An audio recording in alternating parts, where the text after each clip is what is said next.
Là, l'idée, c'est de vous parler de l'OBO et donc une forme de cession d'entreprise à soi-même. Donc, c'est l'OBO qui veut dire Owner Buyout.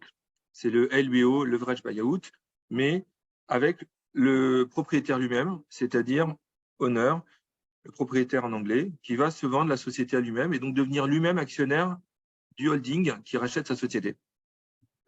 C'est un peu compliqué pour ceux qui n'en ont jamais entendu parler. C'est donc une manière de vendre sa société, mais également de l'acheter grâce à un effet de levier bancaire et grâce à des nouveaux associés. Bon, quand on rentre après un petit peu dans le détail, bon, c'est pas si compliqué que ça.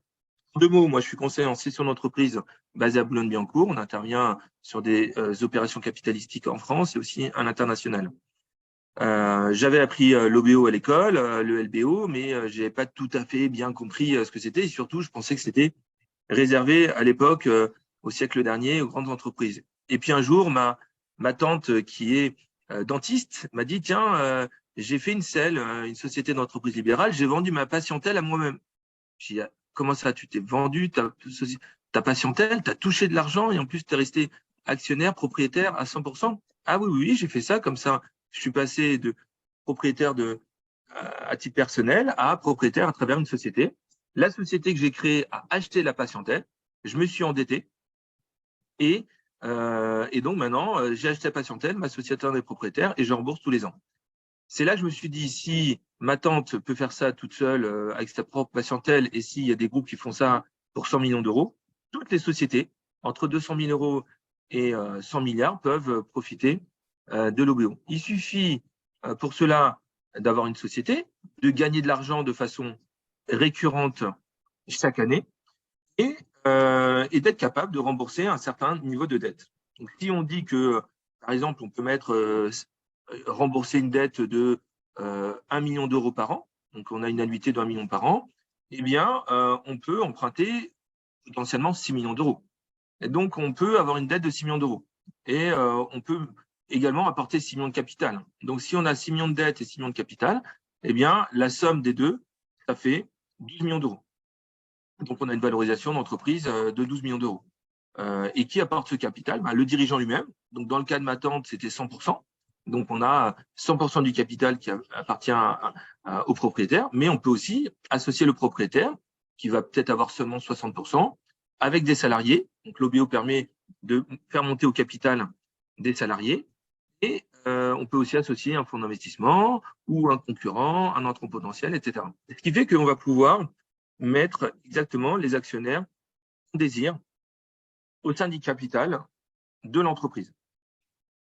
Donc, il y a 4 effets de levier, 4 avantages assez impressionnants pour le OBO. Je vais donc partager mon écran.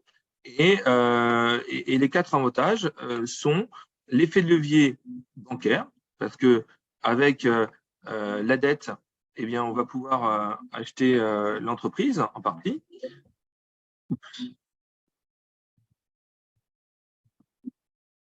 Voilà, désolé, il y a eu un petit bug d'affichage. Et donc, on a également, donc vous le voyez en bas à droite, l'effet de levier managérial, parce qu'on va pouvoir associer des managers ou un fonds d'investissement au capital. Et donc, on va partager des valeurs, partager un objectif, partager la croissance. Chacun va être actionnaire, donc motivé pour faire la croissance. L'effet de levier fiscal, parce qu'on va pouvoir déduire les intérêts de l'opération d'OBO. Alors, moyennement l'amendement Charras, qui disent que on ne peut pas déduire les intérêts à soi-même, mais les intérêts des minoritaires ou des autres actionnaires, on peut. Et enfin, l'effet de levier juridique, parce que dans le cas que je viens d'évoquer, si on met seulement 3,5 millions de capital, on a vendu sa société 12 millions d'euros, on réinvestit 3,5 millions d'euros et donc on devient majoritaire dans le capital, parce que sur 6 millions de capital, on a mis 3,5 millions, donc on a 60%.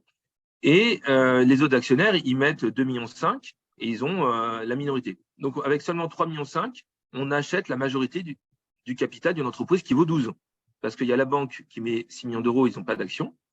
Les autres actionnaires mettent 2,5 millions qui sont minoritaires et on met 3,5 millions, on est majoritaire. Donc, c'est ce qu'on appelle l'effet de levier juridique. Donc, on réunit les 4 effets de levier de l'OBO. L'OBO est un cas particulier du LBO, le leverage buyout. Il y a des cousins qui sont le family buyout.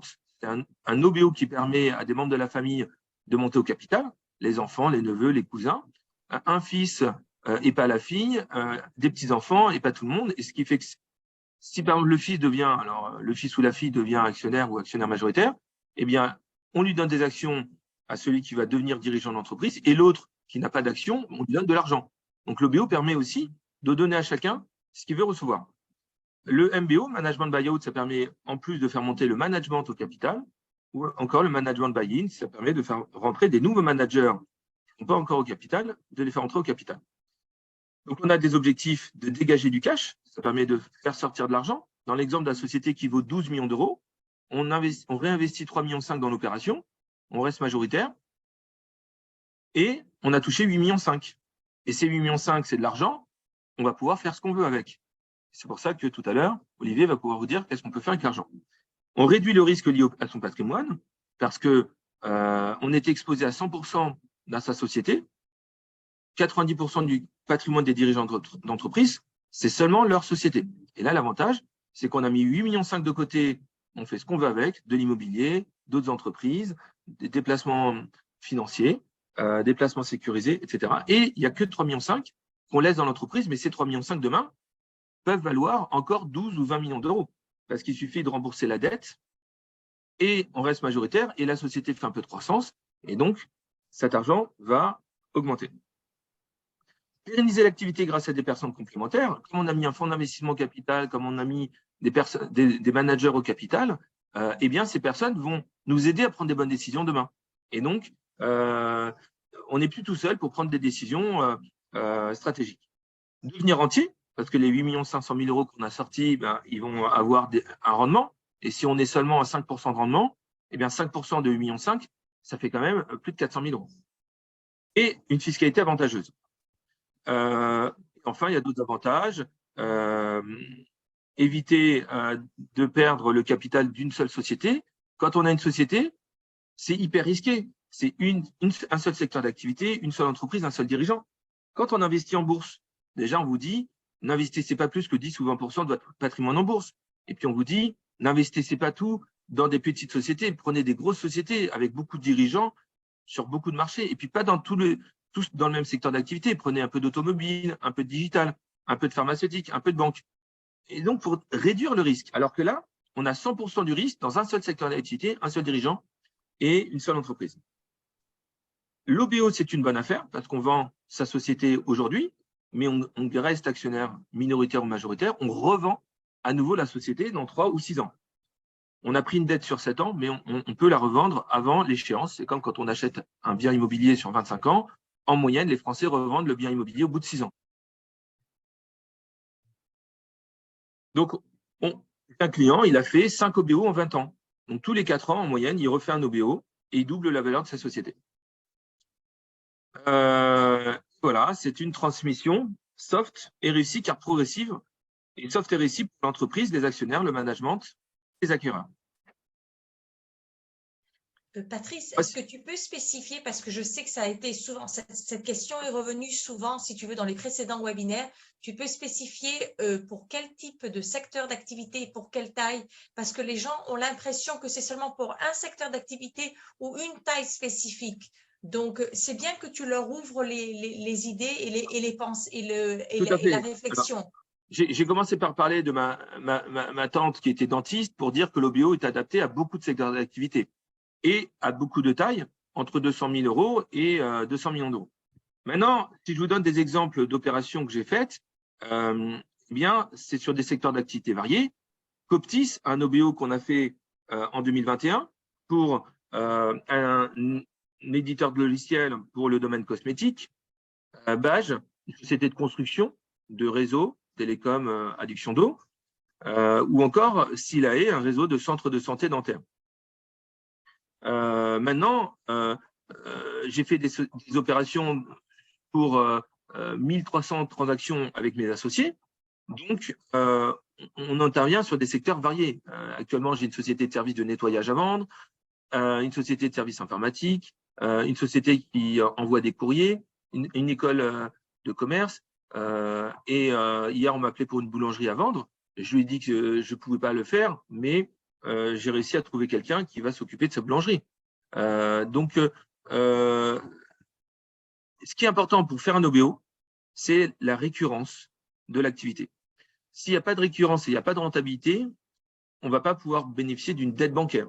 Donc, on ne peut pas faire d'OBO parce que dans OBO, il y a LBO et le LBO, c'est le leverage by bancaire, l'effet de levier bancaire. Donc si je prends l'exemple, pour entrer dans le détail de Coptis, au début, le dirigeant ne voulait pas faire d'OBO. Il m'a dit, moi, je veux vendre ma société, je ne veux plus travailler et je veux pouvoir profiter de ma famille et de ma maison de campagne. Eh bien, au bout de quelques mois, on a contacté les acheteurs industriels, on s'est aperçu qu'ils étaient intéressants, mais qu'ils regrettaient le départ du dirigeant. On leur a dit, dans ce cas-là, gardez le dirigeant. Ils ont dit, non, nous, on achète 100% et le dirigeant s'en va. Bon, donc ils n'étaient pas logiques parce qu'ils voulaient à la fois, ils appliquaient une décote à l'entreprise parce que le dirigeant s'en allait et en plus, ils ne voulaient pas garder le dirigeant.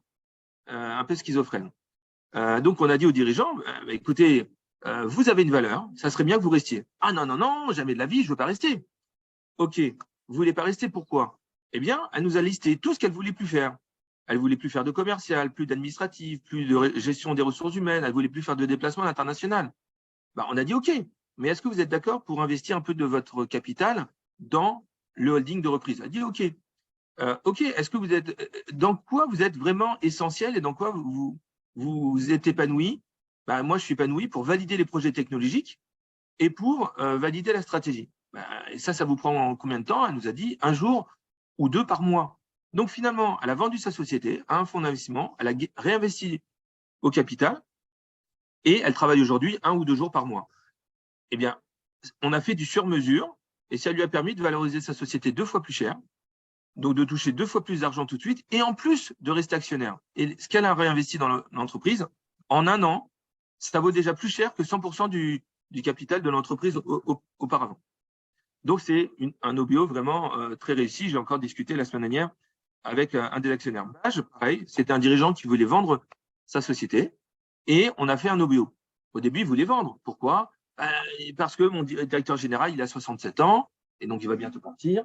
Parce que aujourd'hui, j'ai plein de contrats récurrents et donc ma société vaut plus cher que jamais. Voilà, il avait plein de raisons de vouloir vendre et partir.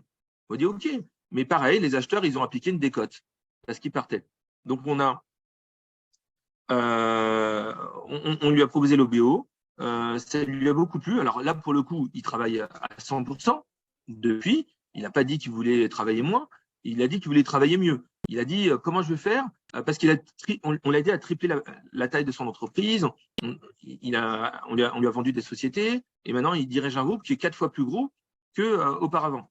Donc, il nous a demandé de l'aider à ne pas travailler plus tout en gérant un groupe qui est 4 fois plus gros. Donc, on l'a aidé à recruter un directeur général et un directeur financier. Donc, aujourd'hui, c'est un OBO également réussi. Et voilà, donc ça peut fonctionner pour différents secteurs d'activité.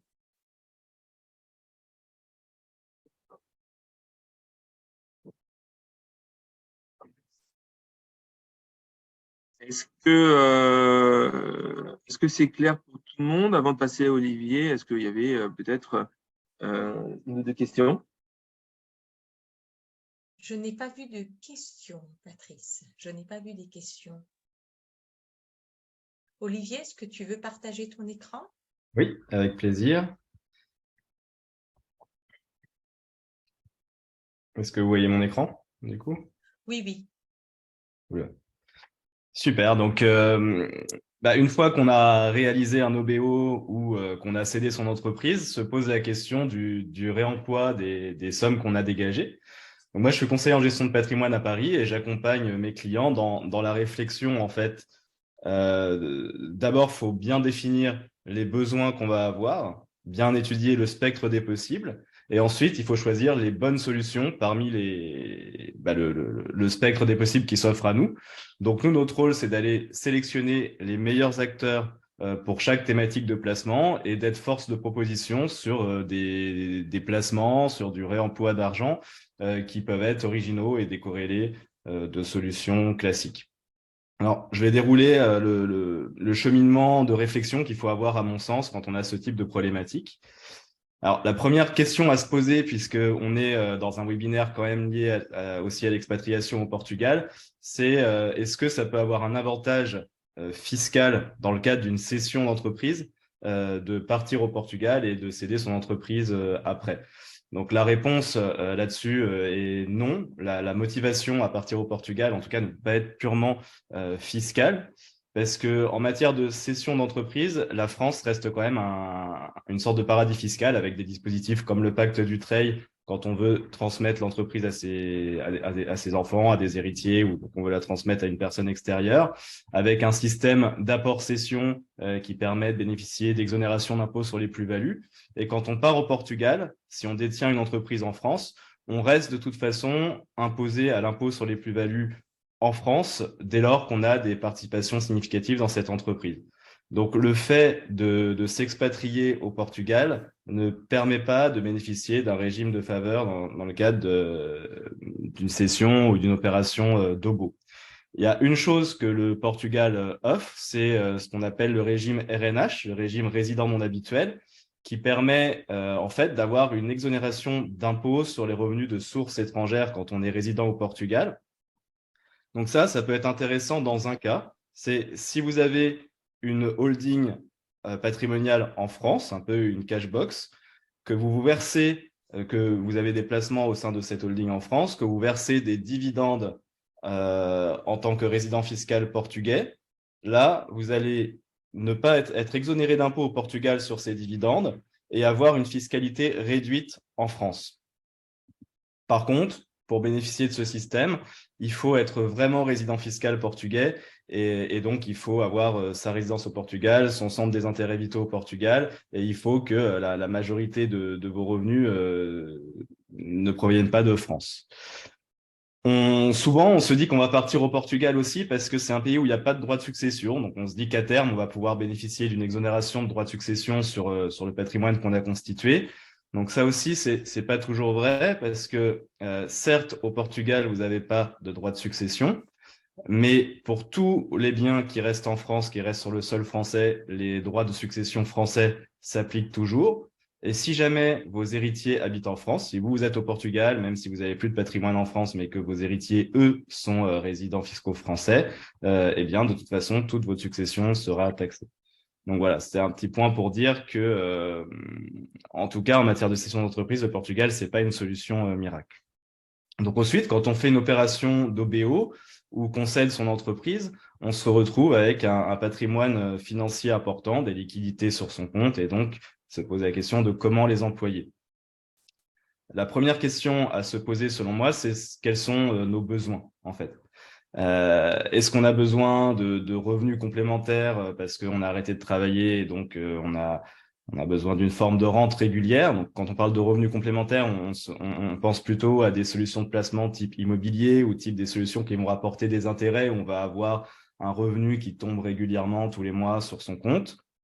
Est-ce que finalement, j'ai pas forcément besoin de revenus, je garde un capital de côté dans lequel je puise pour vivre, et puis je place mon argent à un peu plus long terme dans des solutions qui vont se valoriser dans le temps.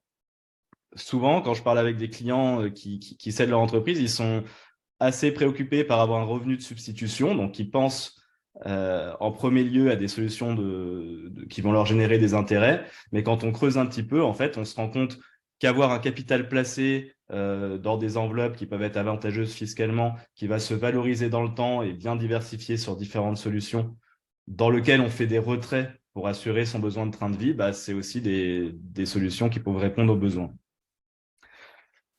Ensuite, il faut se poser la question du risque qu'on est prêt à prendre avec ces sommes, puisque quand on fait des placements, on espère un rendement qui est toujours en contrepartie d'un risque. Quand on est chef d'entreprise, on a pris du risque toute sa vie avec sa boîte. Donc, quand on la vend, il faut bien voir ce qu'on est prêt à faire avec l'argent dégagé. Donc, en fait, en général, on essaie de réfléchir en horizon de placement.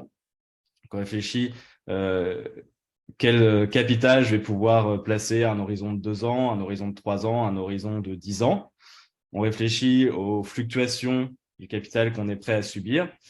Et en fonction de ça, on va s'orienter vers différentes solutions. Le spectre des possibles en termes d'investissement, il est hyper large. On peut investir en immobilier pour faire du Airbnb pour avoir des revenus complémentaires. On peut investir dans l'immobilier en France, au Portugal, dans des pays un petit peu plus exotiques.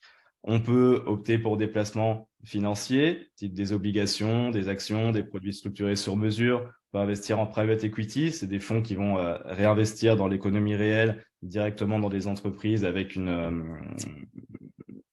l'idée d'aider les entreprises à se développer en leur ouvrant également un réseau, éventuellement en proposant des managements qualifiés. On peut investir dans l'immobilier plutôt via des véhicules financiers, donc des fonds de value added, des fonds qui vont investir dans des opérations de transformation immobilière. Ça permet d'être exposé à l'immobilier sans avoir la contrainte de bien connaître l'endroit dans lequel on investit, de suivre son bien au quotidien. Il peut y avoir une fiscalité plus favorable. Et enfin, on peut vouloir investir dans des projets personnels, soit dans un nouveau projet, soit financer les entreprises de ses amis ou autres. Donc, le spectre des possibles est très large. Se pose ensuite la question de l'enveloppe de détention de ses avoirs. Est-ce qu'on va garder son argent sur un compte titre? Est-ce qu'on va investir en nominatif? Est-ce qu'on va le faire dans le cadre d'une assurance vie, d'un contrat de capitalisation? Je vais revenir un peu plus longuement sur l'assurance vie parce que dans le cadre d'une expatriation au Portugal, c'est une enveloppe qui me paraît assez intéressante, l'enveloppe qu'il est judicieux d'avoir selon moi. Donc, l'assurance vie, en général, les Français la connaissent parce que la plupart des Français ont une assurance vie. C'est une enveloppe, simplement une enveloppe dans laquelle l'argent qu'on place reste disponible à tout instant. On peut faire des retraits quand on veut.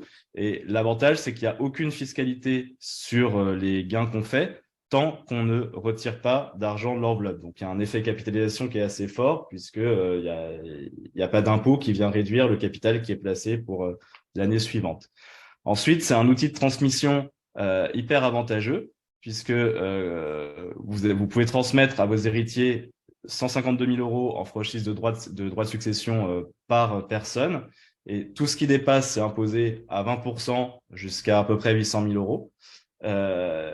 Et donc, c'est beaucoup plus favorable que les droits de succession classiques. Il faut penser, comme je disais tout à l'heure, que si on s'expatrie au Portugal, on peut avoir des héritiers qui ne sont pas au Portugal, donc soumis aux droits de succession. Et donc, ça permet d'anticiper ça.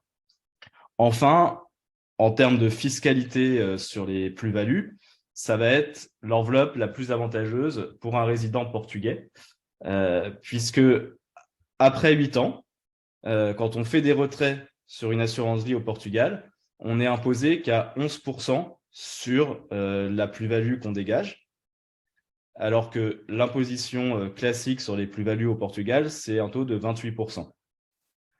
Pour comparer avec la France, on est à 30% au lieu de 28% sur l'impôt classique sur les plus-values. Et dans le cadre d'une assurance vie, à minima, on est toujours imposé à 17,2%. Donc, la fiscalité de l'assurance vie au Portugal, c'est assez imbattable. 11%, ça reste assez faible, sachant qu'il n'y a aucune fiscalité, encore une fois, tant qu'on ne fait pas de retrait, et que l'on n'est imposé que sur sa plus-value et jamais sur le capital qui est investi initialement. En général, voire toujours pour des sommes importantes, on va privilégier des contrats d'assurance vie de droit luxembourgeois. D'abord pour la sécurité qu'offre le Luxembourg en termes de place financière en Europe. En fait, quand on a des contrats d'assurance vie français, votre argent il est dans les comptes de l'assureur, donc il y a un risque en cas de faillite de l'assureur, en cas de crise systémique, de ne pas récupérer son argent. Au Luxembourg, il y a un triptyque de sécurité qui fait que votre argent n'est pas chez l'assureur. Il y a une forme de garantie de l'État luxembourgeois. Donc, on a une sécurité supérieure et surtout en termes de possibilités de placement offerts, on peut faire n'importe quoi. Dans une assurance vie française, on a un choix restreint de type de support. Au Luxembourg, on peut investir dans ce qu'on veut. On peut avoir des actions en direct, on peut avoir même des actions de nos côtés, on peut faire du private equity, on peut avoir de la gestion sous mandat auprès de gestionnaires de premier plan. Là, je vous ai mis quelques exemples. Mais en gros, c'est une enveloppe hyper flexible. On peut faire tout ce qu'on veut comme type d'investissement avec une sécurité maximale et une fiscalité optimale pour un résident portugais, que ce soit sur les plus-values quand on fait des retraits ou que ce soit en anticipation d'une succession si jamais on gardait des héritiers en France. Donc, voilà, ce qui est important pour moi, c'est de bien définir ses objectifs, de bien définir ses contraintes, de choisir les bonnes enveloppes et ensuite de choisir des thématiques d'investissement porteuses. Donc, je vous ai mis quelques exemples de thématiques qui peuvent être intéressantes selon moi aujourd'hui. Donc, pour les profils un petit peu prudents, tout ce qui est placement obligataire, on a des bonnes opportunités aujourd'hui puisqu'il y a eu, du fait de la remontée des taux des banques centrales, il y a eu un crack obligataire en début d'année dernière. Donc, aujourd'hui, il y a des bonnes opportunités pour entrer sur des fonds plutôt prudents sur lesquels on a un risque de perte en capital très faible sur un horizon 3-5 ans, avec des rendements qui restent intéressants, entre 5 et 7%. On peut investir en actions sur des thématiques actuelles, donc par exemple l'industrie, les infrastructures, sur des types d'actions qui sont restées assez décotées au cours des 10 dernières années et qui devraient repartir du fait du contexte un peu perturbé qu'on traverse actuellement, être bien diversifié géographiquement, y compris sur les pays émergents. Et enfin, en thématique de private equity, il y a des opportunités qui peuvent être intéressantes en ce moment sur des fonds qui dégagent historiquement des performances très intéressantes. Donc ça peut être dans l'économie réelle, ça peut être des fonds de diversification, par exemple. On travaille avec une société de gestion qui propose de financer des class actions sur un fonds qui va avoir avec un objectif de rendement de l'ordre de 14-15% par an avec une garantie en capital. Voilà, donc un spectre des possibles très très large.